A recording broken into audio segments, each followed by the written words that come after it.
How's everybody doing today? Doing great. Appreciate y'all coming out. First and foremost, from the Mississippi State football family, we'd like to extend our deepest thoughts and prayers to the family of Stan Black. Stan was a terrific football player here at Mississippi State, a 1976 All-American and a two-time All-SEC defensive back, and he passed away this past weekend, giving assistance to somebody on the side of the road. So certainly, our thoughts and prayers are with him. With that being said, we're excited it's finally game week. You guys are excited to prepare for an opponent. We had a great and productive preseason camp. I thought we improved in all three phases, and certainly excited to get into Davis Wade on Saturday and hear a great, tremendous crowd for our first game of the 2018 season. On to Stephen F. Austin, interim head coach Jeff Bird, playing a very tough Southland Conference. Offensively, they were primarily in an 11 and 10 personnel team. Major in the inside zone, run a little bit of power, a little bit of counter, dabble in the RPO game, and I think they do a real good job. Working on matchups. The quarterback number 10 is a very good player. They have two excellent receivers. Number 80, who was a freshman All-American last year, and number 2 was a transfer for Texas A&M. So those guys present some matchup issues on the perimeter. So that'll be a really good challenge for us. So certainly their offense is one. In a lot of ways, somewhat similar to what we run. So that's great for preparation for Coach Shoup and the defense. On the other side of the ball, they are an odd stack front. Play 3 down. Mix in a variety of coverages. Blitz a little bit on 3rd down and in the tight red zone. The best players are their nose guard. He does a real good job. Number 50, their middle linebacker, and then number 33, who's their safety, also is a tremendous player in the return game. And we think, on that side of the ball that he's, probably their best player. So certainly excited for him. And then they're very, very solid in the kicking game. And having been through this experience as a coach of an FCS program, there's definitely an aspect of this game where you got to have your antennas up and be aware. In 2 of my 4 years at Fordham, we were on the good end of an FCS, FBS upset, and you look, every single year those kind of things happen. We beat Army my last year at Fordham, 37-35 in the opener, and also beat Temple, I believe my 2nd year there, and which were, really considerable upsets. So from an ex-FCS player and an ex-FCS head coach, this is certainly a game where guys from that level go into the game with the chip on their shoulder with something to prove. Generally, the game plan is to tee it high and let it fly. They're going to pull out all the stops because, there's a great chance for an upset. So certainly we have a tremendous amount of respect for Stephen F. Austin heading into this game. And, as our guys understand, we're not going to prepare for an opponent. We're going to prepare against a standard. And, our level of preparation, effort, execution isn't going to rise or fall based on who we're playing. We're going to make sure that we're doing everything we can to keep that nice and steady. A couple of updates heading out of fall camp. We had mentioned the addition of Stephen Adegoke, put on scholarship. I think the last time we met here, we were fortunate enough due to numbers that we were able to put another young man on scholarship. Joel Baldwin, our long snapper, will now be on scholarship with us. So brought Joel in early this week and sat him down in the office. Told him we had to call his dad because we had an issue that we had to discuss. And Dad got nervous a little bit, and we told him the issue that he was going to have to figure out a way to spend $25,000 because his son was going to be on scholarship this year, so he was excited about that. And just like we did for Stephen, we got into the team meeting, brought Joel down, told the team we had an issue, and gave the team the same message, and they came down and mobbed him, and it was awesome to see that. And I think anytime you can reward a player with a scholarship who's a walk-on, and those guys don't get a lot of publicity, a lot of fanfare, and they do a great service to the team. I think anytime you can do that either here or anywhere else, that's awesome. All right, so we're very excited for Joel. All right, heading into the game, just some other news, as you guys know from last week, in addition to Michael Story, who's definitely suspended and won't be playing this week. We have 2 other players that will not dress for this game due to a violation of team policy. Nick Fitzgerald won't play this week, and Corey Thomas won't play this week.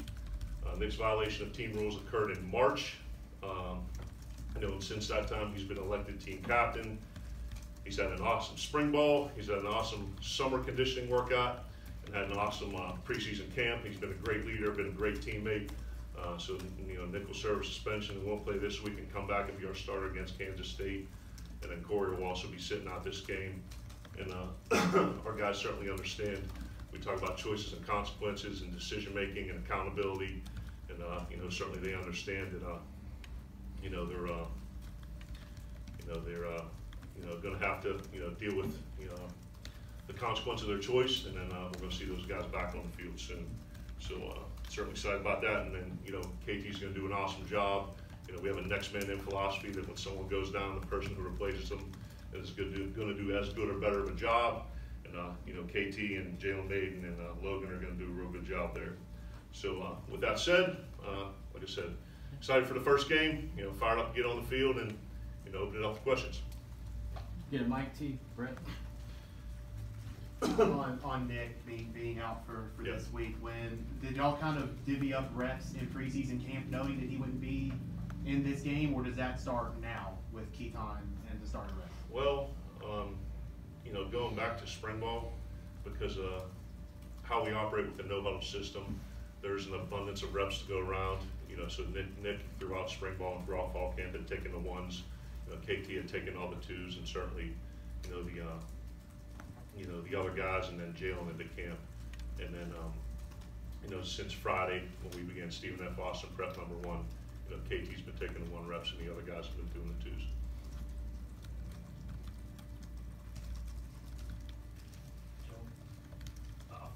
From a health perspective, is everybody healthy going into week 1? Is there anybody banged up that won't be able? I mean, knock on wood.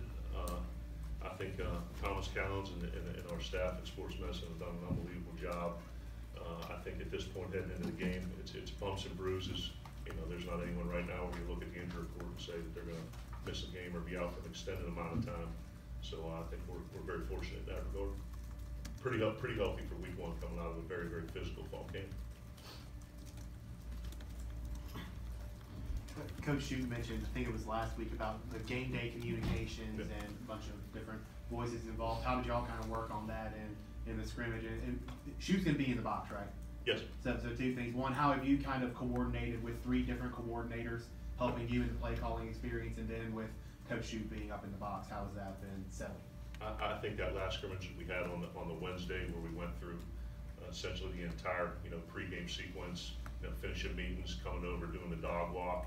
We actually went through our whole pregame stretch routine, starting from the warm-ups with the strength and conditioning staff, and then all the way through stretch, individual drills, 7-on-7 team. You can punt and kick the field goal at the end of it, then coming out of the locker room. But in terms of the communication aspect of it, it's Coach Shute with the defensive staff, and I'll be able to click over and kind of give my input into what I see occurring on the field, and then offensively, I'll be calling the plays, and we've got I'll say strategy, but a plan for in between series where the input comes from, and Luke kind of overseeing the whole thing.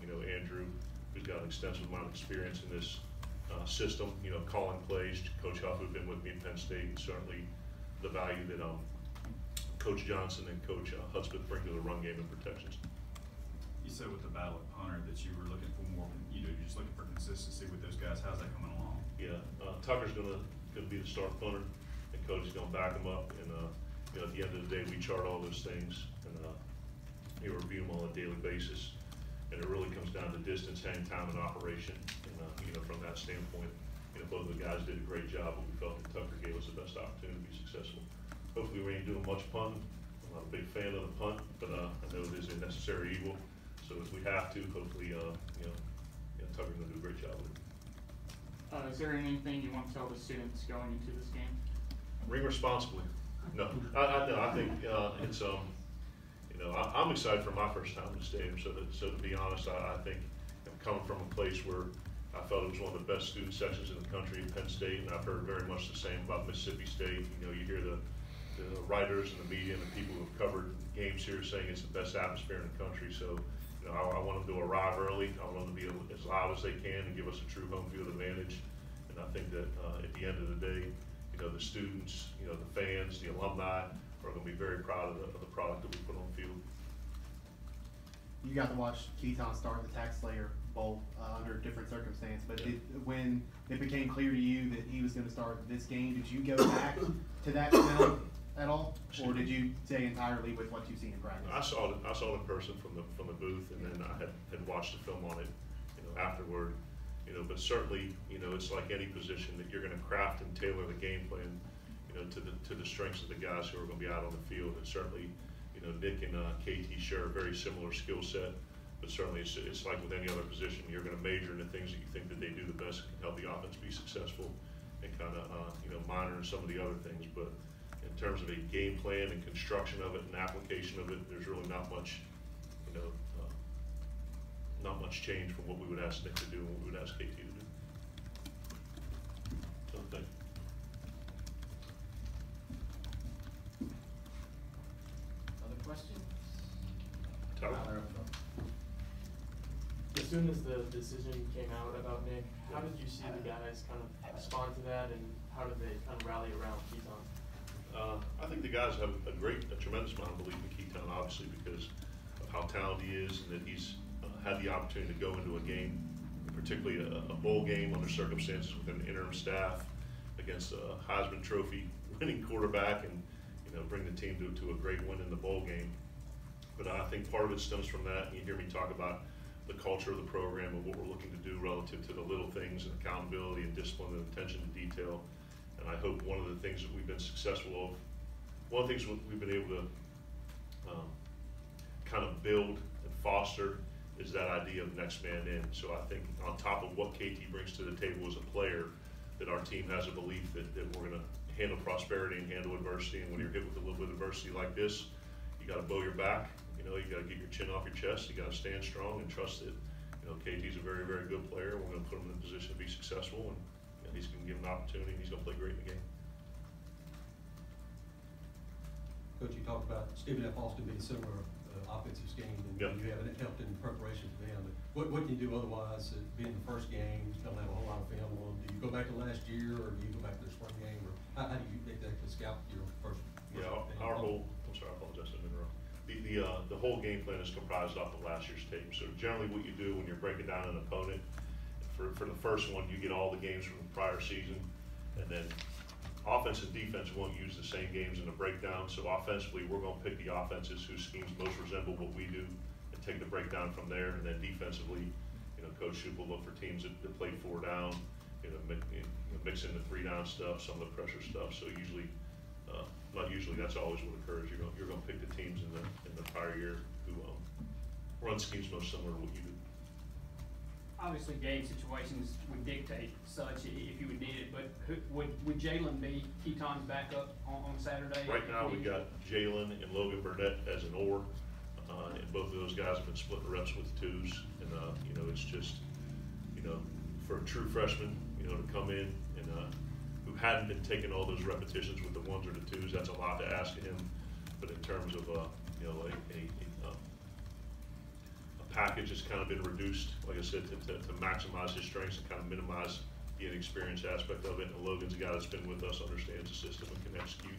I mean, that's not to say, you look at our past, you put 2 quarterbacks in the game at the same time and let them have at it. So I think as a staff, we've historically done a pretty good job of tailoring a game plan to fit our strengths. So I think that'll definitely be the case this week.